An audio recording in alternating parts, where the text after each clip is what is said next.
मुस्कान नाम था उसका, नुकसान करके चली गई। जिंदगी में हमेशा खुश रहिए, मुस्कुराते रहिए, खिलखिलाते रहिए। हरे पता न कब सामने के दूगो दांत टूट जाए।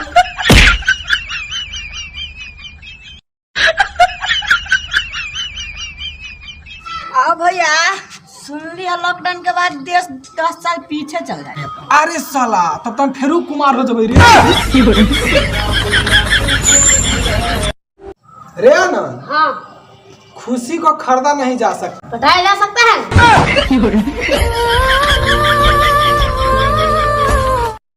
अरे यार हमार सेटिंग का टाइपिंग ना बहुत स्लो है, बहुत देर देर तक चैटिंग करती है। तोरा ना पता है दूधो से बतियाई थे तो।